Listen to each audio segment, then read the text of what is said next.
గుడికి పోతే ఎంత ప్రశాంతంగా ఉంటదుల్లా. ప్రతొక్క గుడి కాడ గుండమో కోనేరో ఉంటది. ఒడ్డు కిందని బెంచి లేచి ఉంటాయి.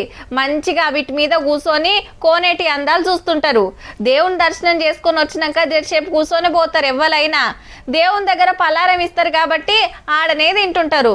ఒక్క మాటలో చెప్పాలంటే గుడి కాడ ఇంకింత జరసేపు ఉంటే మంచిగుండు అనిపిస్తుంది. కానీ గిడ మాత్రం అట్లా కాదుల్లో. వరంగల్ భద్రకాళి అమ్మవారి భక్తుల బాధలు చిన్నగా లేవు పో. మురికి నీళ్లతోనే కాళ్ళు గడగాలి, ఆ నీళ్లే నెత్తిన పోసుకోవాలి, అమ్మవారి దర్శనానికి పోవాలి. ఆగో నల్లాలకెళ్ళి గంత మంచి నీళ్ళు వస్తుంటే ఏమో మురికి నీళ్ళు అంటారేంది అని పరిశాన్ అయితుర్రా. జరా పక్కనే ఉన్న భద్రకాళి చెర్లకు చూడుర్రి ఏ నీళ్లు పోయి కలుస్తున్నాయో ఆ నీళ్లే మరి నల్లాల వచ్చేది. చుట్టుముట్టు కాలనీల మురికి నీళ్ళన్నీ సీదా భద్రకాళి చెర్లనే కలుస్తున్నాయి. ఆగో గుర్రపు డెక్క చూడుర్రి చెరువంతా ఎట్లా వరుసుకుందో. మునుపు అమ్మవారి ఉత్సవాలప్పుడు తెప్పోత్సవం చక్ర స్నానం చేసేది షెర్ల. అంతెందుకుల్లా మునుపు వరంగలు హనుమకొండ కాజిపేట పట్టణాలకు ఈడికెళ్లే మంచినీళ్లు పోయేది.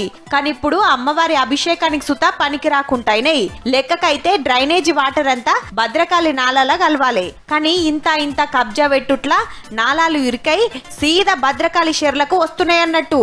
భద్రకాళి గుడి పక్కకే కాకతీయులు దవ్విచ్చిన చెరువును చాలా పవిత్రంగా చూసేటోళ్ళు భక్తులు ఇప్పుడు ముక్కు మూసుకొని అమ్మవారికి మొక్కుకునే కాడికి వచ్చింది కథ. అమ్మవారి అభిషేకానికి గర్భగుడిలకు తప్ప తతిమ్మ అన్ని పనులకు ఈ చెరువు నీళ్లే దిక్కు. మనకు వేద పాఠశాలలో ఒక బోరు సక్సెస్ గా పడింది. ఆ నీటి అటు వేద పాఠశాల పిల్లలకు ఇటు దేవాలయ అభిషేకాలకు దాన్ని స్వీకరిస్తున్నాము. అమ్మవారి అభిషేకానికి పక్కనే ఉన్న వేద పాఠశాల నుంచి నీళ్లు తెస్తున్నారట. ఈ చెరువులకు కొంత మురికి నీరు రావటం చాలా బాధాకరం. అది ఏమైనప్పటికీ కూడా ఈ వాటర్ అంతా కూడా క్లీన్ చేసి మరి స్వచ్ఛమైన నీరు అందించి చెప్పున్న చెరువును తేటగా చేపిస్తాం. అట్లనే 30 కోట్లతోని మాడ వీధులు సుత కట్టిస్తామంటున్నాడు ఎమ్మెల్యే వినయన్న. మొదలుగా పనిచేసి పుణ్యం కట్టుకోరి సార్లు భక్తులు భరించలేకపోతున్నారు.